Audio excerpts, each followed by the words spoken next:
വാർത്ത കയ്യും കാലും ബന്ധിച്ച ശേഷമാണ് അമേരിക്കയിൽ നിന്നുള്ള ഇന്ത്യൻ കുടിയേറ്റക്കാരെ സൈനിക വിമാനത്തിൽ ഇന്ത്യയിലേക്ക് എത്തിച്ചത്. വലിയ രീതിയിലുള്ള ഒരു സുരക്ഷ ഒരുക്കിക്കൊണ്ട് തന്നെയാണ് അവരെത്തിയത്. ഇതിൻ്റെ കാരണമായിട്ട് വിശദീകരിക്കുന്നത് ഇതിൽ പല ആളുകളും സുഡാപ്പികളായിരുന്നു എന്നുള്ളതാണ്. ഹമാസ് അനുകൂലികളായിരുന്നു. അമേരിക്കയിൽ ചെന്ന് ഹമാസിന് മുദ്രാവാക്യം വിളിക്കുകയും ഇന്ത്യൻ പതാക കത്തിക്കുകയൊക്കെ ചെയ്ത ഒരുപാട് വിദ്യാർത്ഥികളടക്കം ഇതിൽ ഉൾപ്പെടുന്നുണ്ട് എന്നാണ് നമുക്ക് മനസ്സിലാക്കുവാൻ വേണ്ടിയിട്ട് സാധിക്കുന്നത്. ഇതുമായി ബന്ധപ്പെട്ടിട്ട് ഇപ്പം വലിയ രീതിയിലുള്ള ചർച്ചകൾ സജീവമായിട്ട് കഴിഞ്ഞ ബുധനാഴ്ച, ഈ ബുധനാഴ്ചയാണ് അവരെത്തിയത്, സജീവമായിട്ട് നടന്നുകൊണ്ടിരിക്കുകയാണ്. ഇനിയും ഇത്തരത്തിലുള്ള ഒരുപാട് ഹമാസ് അനുകൂലികളായിട്ടുള്ള സുഡാപ്പികളെ ട്രംപ് പറഞ്ഞയക്കും എന്ന് തന്നെയാണ് നമുക്ക് മനസ്സിലാക്കുവാൻ വേണ്ടിയിട്ട് സാധിക്കുന്നത്. ഇവർക്ക് എന്തിനാണ് ഇവരെ ശരിക്കും ഈ കൂച്ചുവലങ്ങൊക്കെ ഇട്ടുകൊണ്ട് ഇന്ത്യയിൽ എത്തിച്ചത്? അതൊരു വലിയ ചോദ്യമാണ്. യഥാർത്ഥത്തിൽ നമ്മൾ കേരളത്തിലിരുന്നു കൊണ്ട് ഹമാസ് തീവ്രവാദികളാണ് എന്ന് പറയുമ്പോൾ അതിനെതിരെ രംഗത്ത് വരുന്ന കുറേ ആളുകൾ ശശി തരൂരിന് മാപ്പ് പറയേണ്ടി വരുന്ന ഒരവസ്ഥ. യഥാർത്ഥത്തിൽ ലോകം എങ്ങനെയാണ് ഹമാസിനെ കാണുന്നത് എന്നുള്ളത് നമ്മൾ ഇവിടെ ഇരുന്നാൽ മനസ്സിലാവില്ല. ഇവിടെ കുറേ വോട്ട് ബാങ്ക് രാഷ്ട്രീയവും ഈ ചുറ്റും ഇരിക്കുന്ന നമ്മുടെ ലോക്കൽ മാധ്യമങ്ങളൊക്കെ ഉപയോഗിക്കുന്ന ആളുകളാണ്.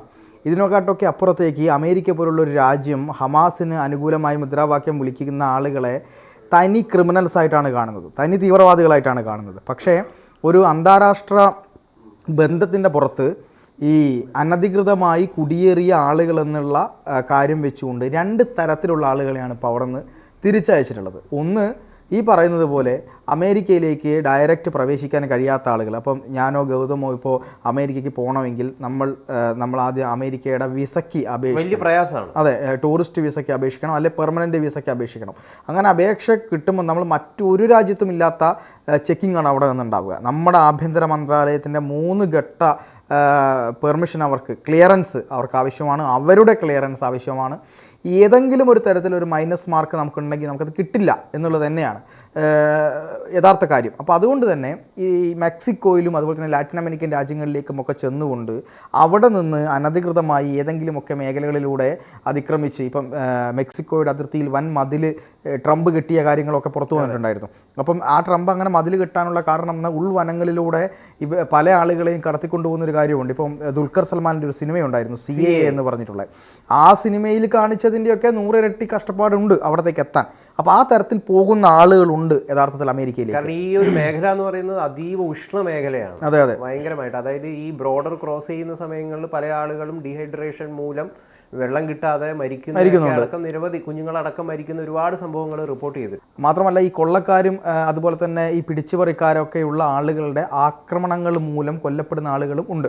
യഥാർത്ഥത്തിൽ ഇത്തരത്തിൽ അനധികൃതമായി കുടിയേറിയിട്ടുള്ള ഇന്ത്യക്കാരെ തിരിച്ചയക്കുന്നു. ഒപ്പം അമേരിക്കൻ യൂണിവേഴ്സിറ്റികളിൽ ഇസ്രായേൽ ഹമാസ് പാലസ്തീൻ യുദ്ധം നടക്കുന്ന സമയത്ത് ഇറാൻ അനുകൂലമായി അല്ലെങ്കിൽ ഹമാസോളികൾക്ക് അനുകൂലമായി മുദ്രാവാക്യം വിളിച്ച കുറേയധികം ഇന്ത്യൻ ആളുകളുണ്ടായിരുന്നു.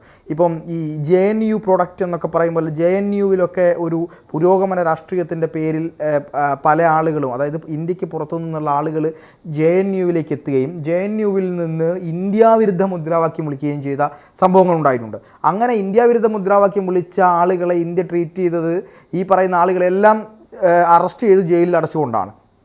അങ്ങനെ ഒരു രാജ്യത്തിന് ചെയ്യാൻ പറ്റൂ എന്നുള്ളതാണ് യഥാർത്ഥം. അത് നാഷണൽ സെക്യൂരിറ്റിക്ക് നമ്മൾ എത്രമാത്രം പ്രാധാന്യം കൊടുക്കുന്നുണ്ട് എന്നുള്ളതാണ്. അല്ലാതെ ഇവിടുത്തെ സുഡാപ്പികളും ഈ അടുപ്പ് കൂട്ടി ചർച്ചക്കാരും പറയുന്ന പോലെയൊന്നും അല്ല യഥാർത്ഥത്തിൽ കാര്യങ്ങൾ. പക്ഷേ അമേരിക്ക ഇന്ത്യയോടുള്ളൊരു ബന്ധം വെച്ചുകൊണ്ട് അവരെ തിരിച്ചയക്കാനുള്ളൊരു മര്യാദ കാണിച്ചു എന്നുള്ളതാണ്. അവിടെ യഥാർത്ഥത്തിൽ കേസെടുത്ത് അവർ ജയിലിൽ കിടക്കുകയാണെങ്കിൽ കാലങ്ങളോളം അവിടെ കിടക്കേണ്ടി വരും എന്നുള്ളതാണ്. അപ്പോൾ പല ആളുകളെ അങ്ങനെ ചെയ്തിട്ടുണ്ട്. അപ്പോൾ യാതൊരു തരത്തിലും ഈ ഹമാസ് അനുകൂല മുദ്രാവാക്യവുമായി തെരുവിലിറങ്ങിയ ഇന്ത്യൻ സുഡാപ്പികൾക്ക് ഇനി അമേരിക്കയിൽ തുടർ പഠനത്തിന് അവർക്ക് പറ്റില്ല. ഇനി അമേരിക്കയിലേക്ക് അവർക്ക് കടക്കാൻ പറ്റില്ല. മാത്രമല്ല ഇന്ത്യയിൽ ജയിലിൽ കിടക്കേണ്ടിയും വരും. അതെ, അതൊരു വലിയ കാര്യമാണ്. കാരണം അവിടത്തേക്ക് പോയി പ്രശ്നം ഉണ്ടാക്കി ഈ നമ്മുടെ ഇവിടെ ഇന്ത്യയിലേക്ക് വന്നാൽ തന്നെ അവർക്ക് കാര്യമായ ഒരു സർക്കാർ സംവിധാനത്തിൽ ജോലി കിട്ടാനുള്ള സാഹചര്യമില്ല. ലോകതലത്തിൽ തന്നെ കരിമ്പട്ടികയിൽ ഉൾപ്പെടുന്ന രീതിയിലേക്ക്, അതായത് ഹ്യൂമൻ ഈ മനുഷ്യന്മാരുടെ ചില കുറ്റകൃത്യങ്ങൾ ഏർപ്പെടുന്ന ആളുകളുടെ കരിമ്പട്ടിയിലൊക്കെ അമേരിക്ക അവർ ഉൾപ്പെടുത്തിയേക്കാം. അതൊക്കെ വലിയ പ്രശ്നമാണ്. അങ്ങനെ എല്ലാവിധത്തിലും ഭാവി തൊലയുന്ന രീതിയിലേക്ക് ഇവരെത്തിയിട്ടുണ്ട്. ഇവരെന്തുകൊണ്ടാണ് വിലങ്ങ് അണിയിച്ചു കൊണ്ടുപോകുന്നതെന്ന് ചോദ്യമല്ലേ ഗൗതം ആദ്യം ഉന്നയിച്ച്. കാരണം സൈനിക വിമാനം എന്തിനുപയോഗിക്കും? അതെ, ഇത്തരം ക്രിമിനലുകളെ യഥാർത്ഥത്തിൽ ഇവർ കാണുന്നത് വളരെ ഗൗരവത്തോടു കൂടിയാണ്. ഇവരൊരു വിമാനത്തിലേക്ക് കയറ്റുന്ന സമയത്ത് ഇവരുടെ കൂടെ മിക്സഡ് ആളുകളെ ഇട്ട് കഴിഞ്ഞാൽ മിക്സഡ് ആയിട്ടുള്ള തൊട്ടപ്പുറത്തോ ഇപ്പുറത്തുള്ള ആളുകളെ ഇവർ ഉപദ്രവിച്ചേക്കാം, ഫ്ലൈറ്റ് അവർ ഒരു പക്ഷേ പിടിച്ചെടുക്കാൻ ശ്രമിച്ചേക്കാം. ഇത്തരം കാര്യങ്ങൾ ഉള്ളതുകൊണ്ട് തന്നെയാണ്, ക്രിമിനൽസായ ആളുകൾ ഉള്ളതുകൊണ്ട് തന്നെയാണ് ഇവരെ കൈയും കാലും ബന്ധിച്ചിട്ട് ഇന്ത്യയിലേക്ക് എത്തിച്ചത്. അതുപോലെ തന്നെ ഈ മയക്കുമരുന്ന്, ഇതിൽ കുറേ ആളുകൾ മയക്കുമരുന്ന് മാഫിയയും ബന്ധപ്പെട്ട് പ്രവർത്തിക്കുന്ന ആൾക്കാരുണ്ട് എന്നുള്ള വിവരങ്ങൾ അമേരിക്കയിൽ നിന്ന് കിട്ടുന്നുണ്ട്. അപ്പോൾ അത്തരത്തിലുള്ള ആളുകളെയൊക്കെ തന്നെ അമേരിക്ക ഇവിടുത്തെ മനുഷ്യാവകാശം പറഞ്ഞൊന്നും അവിടെ ചെന്നിട്ട് കാര്യമില്ല. അവിടെ നാഷണൽ സെക്യൂരിറ്റിയാണ്. അത് കഴിഞ്ഞിട്ടുള്ള മനുഷ്യാവകാശമേ അവിടെയുള്ളൂ. അതിൻ്റെ പുറത്തു നിന്ന് നമുക്ക് എന്ത് കളിയും കളിക്കാം. രാജ്യത്തിനെതിരെ സംസാരിച്ചു കഴിഞ്ഞാൽ പിന്നെ അതായിരിക്കില്ല ഉണ്ടാവുക എന്നുള്ളതാണ്. അതിപ്പം ട്രംപ് കഴിഞ്ഞ തവണ പരാജയപ്പെട്ടല്ലോ. അപ്പം ട്രംപ് പരാജയപ്പെട്ട സമയത്ത് ട്രംപ് അനുകൂലികൾ അവിടെ വലിയ പ്രതിഷേധം നടത്തിയിരുന്നു. ആ ട്രംപ് അനുകൂലികൾക്കെതിരെ വലിയ കേസും പ്രശ്നങ്ങളും വിഷയങ്ങളും നടന്നു. അവർക്കൊക്കെ അതെ, ട്രംപ് വന്നപ്പോഴാണ് അത് പരിഹരിച്ചത്. അത്രയും കാലം അവർ അവിടെ അനുഭവിക്കേണ്ടി വന്നു എന്നുള്ളത്. അതായത് അവരുടെ പൗരന്മാർക്ക് പോലും ഒരു തരത്തിലുള്ള ഇളവും കൊടുക്കുന്നില്ല എന്നുള്ളിടത്ത് മറ്റുള്ളവർക്ക് യാതൊരുവിധ ഇളവും കൊടുക്കില്ല എന്നുള്ളതാണ് യാഥാർത്ഥ്യം. അപ്പോൾ എന്താണ് ഇപ്പോൾ ഇവിടെ നിൽക്കുന്ന, ഇപ്പം ഞാൻ പറഞ്ഞില്ലേ, JNU, അതുപോലെ തന്നെ ഡൽഹി യൂണിവേഴ്സിറ്റി, മറ്റ് ചില യൂണിവേഴ്സിറ്റികളിലൊക്കെ ഈ പുരോഗമനത്തിൻ്റെ പേര് പറഞ്ഞുകൊണ്ട് ഇന്ത്യ വിരുദ്ധത, ആൻറ്റി നാഷണാലിറ്റി എന്ന് പറയുന്ന ഒരു കാര്യം വളർത്തിക്കൊണ്ടുവരിക, എന്നിട്ട് അത് ഈ തീവ്രവാദത്തിന് അനുകൂലമായി സപ്പോർട്ട് ചെയ്യുക.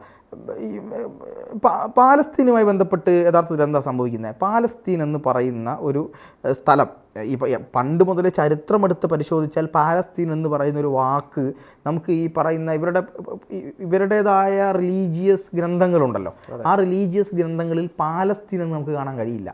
പകരം എന്താ കാണാൻ കഴിയുക? ഇസ്രായേൽ എന്നൊരു വാക്ക് കാണാൻ കഴിയും.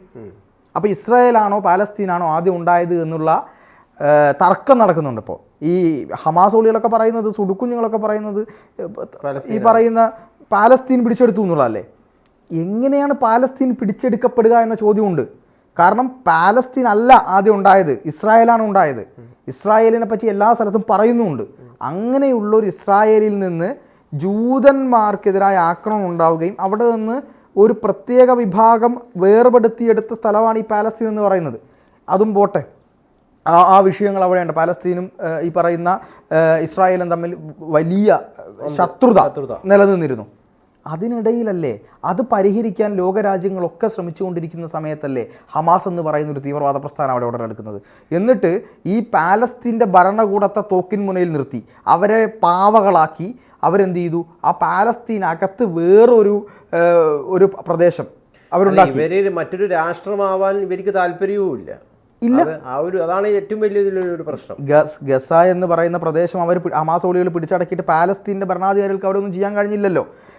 ഇവര് തീവ്രവാദം മാത്രം നടത്തുകയും ഈ അണികളെ റിക്രൂട്ട്മെന്റ് ചെയ്തിട്ട് തീവ്രവാദത്തിലേക്ക് കൊണ്ടുപോകും, അവർ മരിക്കും, നേതാക്കന്മാർ തുരങ്കത്തിൻ്റെ ഉള്ളിൽ പോവും, അല്ലെങ്കിൽ ബഹ്റൈനിലേക്ക് പോവും. ഇതല്ലേ ഇവരുടെ ഒരു സ്ഥിതി എന്ന് പറയുന്നത്. അപ്പോൾ ഇങ്ങനെ നടന്നുകൊണ്ടിരിക്കുമ്പോൾ യഥാർത്ഥത്തിൽ പാലസ്തീൻ്റെ ഇപ്പോഴത്തെ ദുരന്തത്തിന് കാരണം ഹമാസ് എന്ന് പറയുന്ന ഒരു തീവ്രവാദ പ്രസ്ഥാനം മാത്രമാണ്. പാലസ്തീൻ്റെ ഭരണകൂടം മാത്രമായിരുന്നപ്പോൾ ഇത്രയേറെ വെടിവെപ്പുകൾ ഉണ്ടായിരുന്നു അവിടെ? ഉണ്ടായിരുന്നില്ല. എന്നിട്ട് ഹമാസ് പോരാളികളാണ്, തീവ്രവാദികൾ പോരാളികളാണ് എന്ന് പറഞ്ഞുകൊണ്ട് നടക്കുന്ന ആളുകളാണ് ഇവിടെ ഉള്ളത്. യഥാർത്ഥത്തിൽ അതല്ല എന്നുള്ള കാര്യം കൃത്യമായിട്ട് പറഞ്ഞിട്ടുണ്ട്. അതുപോലെ തന്നെ ട്രംപ് മറ്റൊരു പ്രഖ്യാപനം കൂടെ നടത്തിയിട്ടുണ്ട്. ഇപ്പോൾ ട്രംപ് പറഞ്ഞത് ഗസ ഞങ്ങൾ പിടിച്ചെടുക്കാൻ പോവുകയാണ്,